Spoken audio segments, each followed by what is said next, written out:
Regardless if it's a short-term hookup, a small situationship, a long-term relationship, or even a marriage and recent divorce. If I needed to move on from my ex, these are the steps that I would take.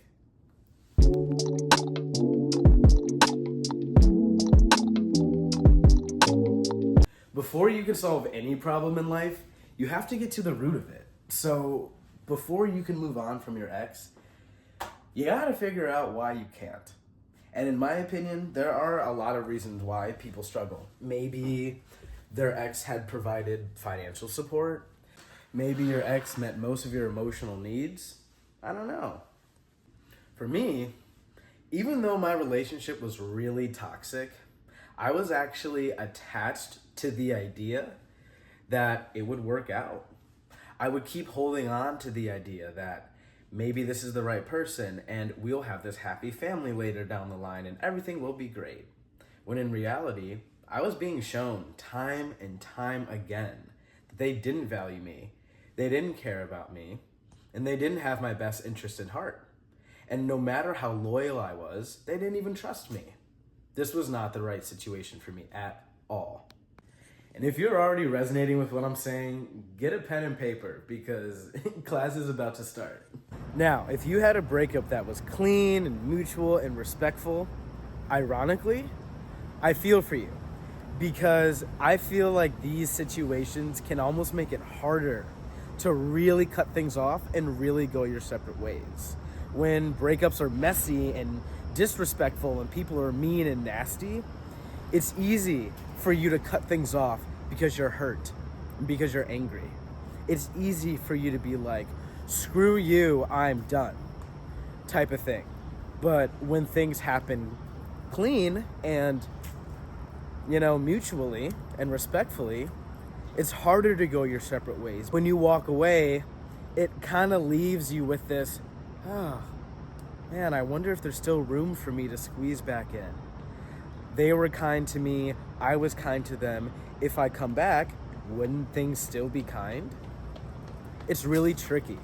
When things have a clean break off, it actually leaves you feeling this slight invitation to open things back up again, specifically because the break off was so respectful and so gentle.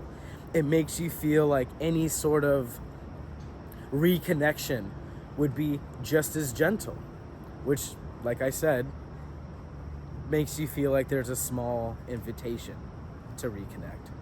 So clean mutual breakups are super healthy, but it's really tempting to kind of open that box again. So if that's your situation, I feel for you.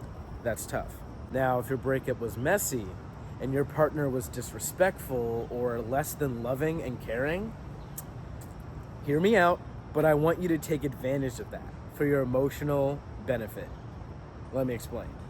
This is actually a perfect segue into the next step of getting over your ex, which is understanding that the very reasons why it didn't work are going to be the main things you deal with if you choose to reconnect. If your partner was mean to you during your breakup, they were probably mean to you at other times during your relationship. So if disrespect is one of the reasons this isn't working, guess what you're gonna deal with should you choose to reconnect.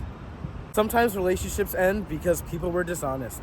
Sometimes relationships end because people are lazy and don't want to get a job and then they just financially mooch off their partner.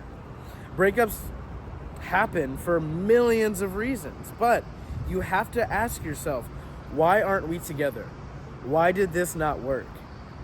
Because whatever your answer is, like I said earlier, that's going to be the main thing you deal with if you reconnect.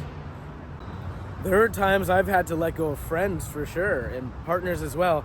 And the way I keep going, the way I keep moving forward, is by telling myself, hey, you need to stop letting yourself get lied to, or whatever they're doing to me that's wrong. You need to stop letting yourself get gaslit.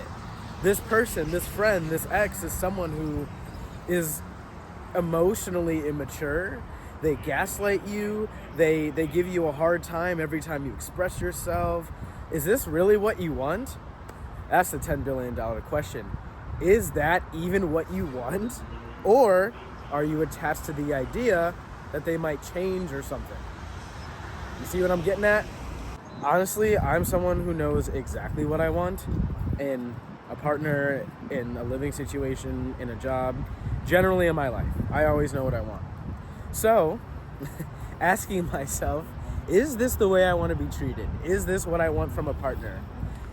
Hey, that is a strong question. This actually segues into the next step. The mentality is this: if I want something new, better, and healthier, I have to let go of what's current. I am a monogamous person, which means I really only date one person at a time. So if my current dating situation is negative, toxic, and unhealthy, I literally have to end it in order to open the door for another one. I'm too old to be cheating. I'm too old to be running around. I don't want to be doing all that. I just want one person to kind of do this whole life thing with. And if the current person I'm seeing isn't working out, the only way for me to open up an invitation for another person is to end this relationship. And if I'm not the one to end this relationship, I've got to move on from it. Either way, regardless of how you want to word it, to invite another person in, the current person has to leave. And I have to let them go. If I've said anything that resonates with you, give this video a thumbs up so I know I'm on the right track. And if you like stuff like this, subscribe for similar content, because this is what I do. But if you got a busy schedule and you don't want to keep track of the next video, just click the little notification bell. It'll let you know when I drop. Anyway, another step I take to get over my ex is I intentionally play the what if game.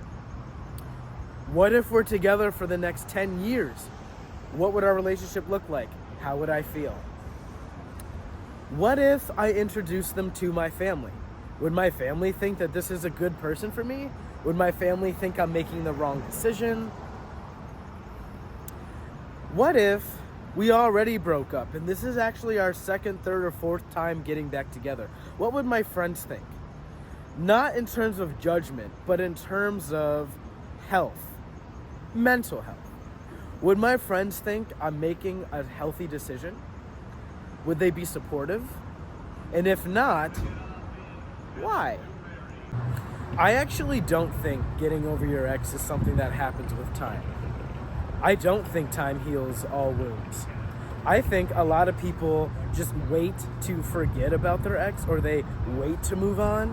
But what actually ends up happening is time goes on and they slowly just distract themselves with another person or a busier workflow at their job or whatever.